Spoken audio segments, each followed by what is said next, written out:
देखता तक नहीं है, देखना चाहता भी नहीं है, साथ रहना नहीं चाहता, ये रिश्ता निभाना नहीं चाहता। पति और पत्नी का जो संबंध होता है वो कोई तीसरा नहीं चलाता है और ना ही कभी उसमें कोई तीसरा आए। तीसरे के आने से ये रिश्ता खराब हो जाता है, बिगड़ जाता है। ये इतिहास गवाह है, पलट कर देख लो। जिस लड़की के मायके वाले हद से ज्यादा प्यार करते हैं उस लड़की से और हद से ज्यादा इंटरफेयर करते हैं उसके ससुराल में, वो घर आज नहीं तो कल टूटेगा ही। जिस लड़के के परिवार वाले भी अपने बेटे और बहू के जीवन में हद से ज्यादा दखल देते हैं, हर एक बात सुनते हैं और हर एक बात में अपने तरफ से अपनी सलाह देते हैं, वो घर भी आए दिन टूटेगा ही। और अगर ये घर नहीं टूटा, अगर ये तलाक नहीं हुआ, तो समझो दिलों के बीच तो तलाक हो ही जाएगा। रिश्ता है, चल रहा है, कभी लड़की एडजस्ट करती है कि माता पिता का सम्मान रखना है, तलाक नहीं देना, ससुराल नहीं छोड़ना है, कोई मजबूरी भी है, ससुराल नहीं छोड़ना है, मायके जाने का कोई रास्ता नहीं है, वहाँ बहुत सारे भाई भाभी है, कहाँ जाए, तो मजबूर होकर वो अपने पति के साथ रह सकती है, परंतु दिलों का तलाक तो तय है। फिर इस जीवन में क्या आनंद, फिर इस जीवन में क्या मजा कि अगर आप अपने पति से मन ही मन दूर हो चुकी है और केवल खाना खाने के लिए, भोजन करने के लिए और अपने जीवन को काटने के लिए आप ससुराल में दिखावा के दे रह रही हैं, तो इस शादी का कोई मतलब नहीं, समझो तलाक हो चुका है। ऐसा जीवन भी नहीं चाहिए। इसीलिए मैं अपने वीडियो के माध्यम से हर लड़के के परिवार वालों को, उनके माता पिता को, और हर लड़की के परिवार वालों को, उनके माता पिता भाई भाभीियों को कहती हूँ, जब विवाह कर दिया है दोनों का तो रहने दो ना दोनों को अपनी स्थिति में।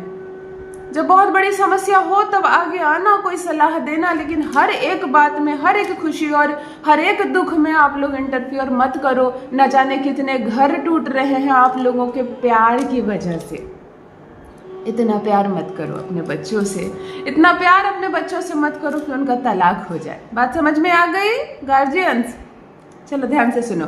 पति आपकी ओर नहीं देख रहा है, रूठा रूठा सा रहता है, या आप किसी से प्रेम करती हैं, शादी नहीं हुई है, लेकिन वो आपके प्रेम को भूल चुका है, दूर जा चुका है, नौकरी करने लगा है। अब वहाँ जो आसपास के लोग हैं, जो लड़कियां हैं, वो उसके मस्तिष्क में छाई रहती है, आपको याद नहीं करता है। मतलब कहीं ना कहीं दिलों के बीच दूरियां हो गई हैं, तब मुसीबत बढ़ गई है लड़की के लिए। आप प्रेमिका हो तब भी परेशानी है, कर लेगा वो किसी और से शादी। जब आपका आकर्षण ही नहीं है, जब वो आपको याद ही नहीं करता, स्मरण ही नहीं करता है, तब कहाँ से वो आएगा, आपको प्रपोज करेगा, आपसे शादी करेगा। शादी के लिए प्यार का चरम सीमा पर पहुंचना बहुत ज्यादा जरूरी है, नहीं होगी शादी। अगर आप पत्नी हो, शादी हो गई है, तो फिर इस शादी का कुछ मतलब नहीं। अगर वो अपने दिल से आपको भूल चुका है, वो अपने दिल से आपको भूल चुका है, स्मरण नहीं करता, प्रेम नहीं करता है, आपको चाहता नहीं, आपकी याद में तड़पता नहीं है, तो फिर इस शादी का कोई मतलब नहीं। आज मैं आपको एक छोटा सा प्रयोग बताने जा रही हूँ। महज एक मुट्ठी चावल की सहायता से आप अपने प्यार को वापस पा सकती हैं, आप अपने रूठे हुए पति को वापस बुला सकती हैं। अगर आप मायके में रहती हो, पति अपने घर में रहता है अपने माता पिता के साथ, और धीरे धीरे उसके इतने कान भरे जाते हैं, उसके कान में इतनी बातें आपके खिलाफ डाली जाती है कि धीरे धीरे वो आपको भूल रहा है, धीरे धीरे आपकी अनुभूति उसको कम हो रही है, स्मरण नहीं कर रहा, वो आपको याद नहीं कर रहा, और उसको कोई आवश्यकता नहीं पड़ रही है कि वो आपको वापस लेकर आए अपने जीवन में। तब क्या करोगे? तब चलो मायके में बैठे बैठे करो एक प्रयोग, तड़प उठेगा पति वहां तुम्हारे ससुराल में, भाग कर आएगा, हाथ पकड़कर सम्मान से तुमको अपने ससुराल लेकर जाएगा। अगर प्रेम करती हो किसी से और वो तड़प नहीं रहा तुम्हारे प्यार में, तो यहाँ बैठकर, अपने घर में बैठकर उसको याद दिलाओ अपनी। तड़प ऐसी जागेगी, डोली बारात लेकर आएगा और आपको दुल्हन बनाकर लेकर जाएगा। अगर लंबे समय से प्रेमी और प्रेमिका प्रेम संबंध में चल रहे हैं और अब धीरे धीरे उसका इंटरेस्ट कम हो रहा है, आपको ऐसा लग रहा है जैसे अब बहाने लगाने लगा है, मैं बुलाती हूँ वो आता नहीं, आता भी है तो अधमने ढंग से उसको जाने की जल्दी होती है, वो मेरे ऊपर ध्यान नहीं दे रहा है, मेरा जादू उस पर से कम हो रहा है, तब भी मेरी बहनों प्रेमिकाएं करें अद्भुत चमत्कारिक प्रयोग। वो तड़प उठेगा आपके लिए, बेचैन रहेगा, हर वक्त परेशान रहेगा, वो आपसे मिलने के लिए, आपसे बातें करने के लिए, आकर्षण ऐसा बढ़ेगा आपका सिर्फ एक मुट्ठी चावल से। जान लीजिए प्रथम मैं कौन हूँ। नमस्कार दोस्तों, मैं हूँ खुशबू सिंह। बहुत स्वागत, बहुत अभिनंदन करती हूँ आप सबका अपने YouTube चैनल ज्योतिष ज्ञान में। कैसे हैं आप और घर में सब कैसे हैं? मेरे कमेंट सेक्शन में जय माता दी, हर हर महादेव अवश्य लिखें, अपनी खैरियत मुझे ज़रूर बताएं। पढ़ती हूँ हाथ की रेखाएं, पढ़ती हूँ जन्म कुंडली, और आप कुछ ना कहे तो आपका चेहरा भी पढ़ लेती हूँ। कर्म है, कृपा है ऊपर वाले की, प्रेम है आप सबका। जुड़िए ज्योतिष ज्ञान चैनल से। जो भी नए भाई बहन चैनल पर पहली बार आए हो, मेरी वीडियो को पहली बार देख रहे हो, मुझसे प्रथम बार मिल रहे हो, चैनल से जुड़िए, सब्सक्राइब कीजिए, मेरे परिवार का हिस्सा बनिए। दिल नहीं टूटने दूंगी, एक भी घर नहीं टूटने दूंगी। यकीन मानिए, रिश्ता कितना भी खराब क्यों ना हो गया हो, तड़प जाएगी उसके भीतर, तलाक नहीं होगा। तलाक के पेपर तक बना लिया हो उसने तो फाड़ कर फेंकेगा, खुद आएगा आपके पास। चलो प्रैक्टिकल करके दिखा रही हूँ, ध्यान से सुने। मंत्र का उच्चारण नहीं कर सकती हो तो मेरे साथ करें, परंतु इस उपाय को सार्थक करें। सीख कर करो, समझ कर करो। तो मेरी बहनों ध्यान से देख लीजिए, समझ लीजिए मंत्र का उच्चारण कैसे करते हैं, कैसे आप एक मुट्ठी चावल से अपना आकर्षण, अपना सौंदर्य इतना ज्यादा बढ़ा लेंगी कि वही पति जिसके पास 5 मिनट का टाइम नहीं है, वही पति जिसके पास 5 मिनट का समय नहीं, आपके पीछे पीछे घूमेगा।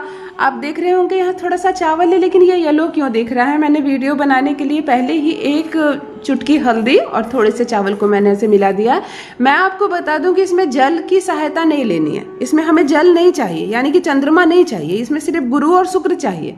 तो शुक्र हमारा चावल होता है, गुरु हमारी हल्दी होती है। गुरु और शुक्र को मिलाते हैं, यानी कि लक्ष्मी नारायण का योग बन रहा है कहीं ना कहीं, है ना? लक्ष्मी नारायण का, यानी कि विष्णु जी और माता लक्ष्मी को हम साथ में इसमें पूज रहे हैं, उनको साथ में, उनसे हम ऊर्जा ले रहे हैं और अपना अट्रैक्शन बढ़ा रहे हैं। ये 1 मुट्ठी अरवा चावल आपको आपके भाग्य की खुशी देगा, आपको आपके हक की खुशी देगा।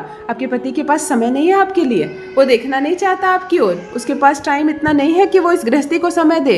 रिश्ता टूट रहा है, रिश्ता कमजोर हो रहा है। चलिए छोटा सा प्रयोग करते हैं, 1 मुट्ठी चावल से आज आपका पति आपकी बोली बोलेगा। ऑलराइट, ध्यान से देखिए क्या करना है आपको। अपने दाहिने हाथ की हथेली पर अरवा चावल और हल्दी दोनों मिला लेनी है एक साथ, और शुक्रवार को ये प्रयोग करनी है स्नान से पहले। अद्भुत है ना? स्नान से पहले, हमेशा प्रयोग स्नान के बाद होता है, यहाँ स्नान से पहले प्रयोग करना है आपको। दाहिने हाथ की हथेली पर पीले कलर के चावल और हल्दी ऐसे मिक्स करके अपनी दाहिने हाथ की हथेली पर ले लेनी है, और आपको यह मंत्र 108 बार जप करना है। मैं इस मंत्र को 11 बार आपके साथ जप कर रही हूँ। अगर आप मेरे साथ भी जप कर सकते हैं, और 108 बार करना है तो आप इसी को 10 टाइम चला सकते हैं। ठीक है? आंखें बंद करें, पति की अनुभूति करें, और नहाने के पानी का बाल्टी भर ले पहले से। शुक्रवार के दिन स्नान के पानी का बाल्टी पहले से आप भर ले, और अपने दाहिने हाथ की हथेली पर हल्दी और चावल मिलाकर कुछ इस तरह से पीला कर ले और अपने हाथ में रख ले। आप पति की अनुभूति करें, उसको देखने का प्रयास करें।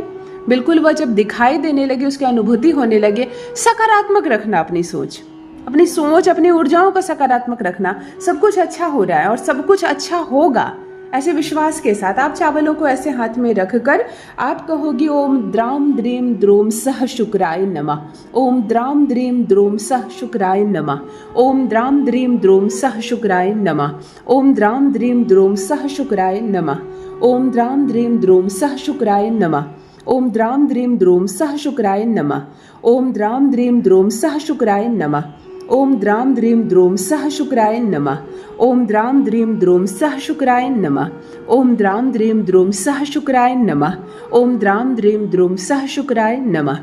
मैंने इस मंत्र को 11 बार कहा, आपको इस मंत्र को 108 बार कहना है। इस मंत्र को 108 बार जप करने के बाद इस हल्दी वाले चावल को आपको स्नान के पानी में डाल देना है।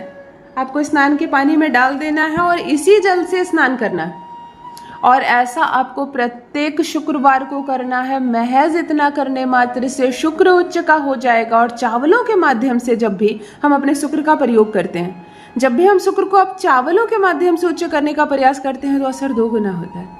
असर 2 गुना होता है, क्योंकि एक तो चावल शुक्र है, साथ में हमने गुरु का प्रयोग किया है, और साथ में हम स्नान के पानी में डालकर शुक्रवार के दिन इससे स्नान करेंगे। और स्नान करने के बाद जो चावल बाल्टी में बच जाएंगे धुले हुए, क्योंकि हल्दी धुलकर पानी में आ जाएगी, जो धुले हुए उजले चावल बच जाएंगे उसको निकालकर किसी भी फूल पौधे में डाल देंगे, किसी भी बड़े पेड़ के नीचे डाल देंगे।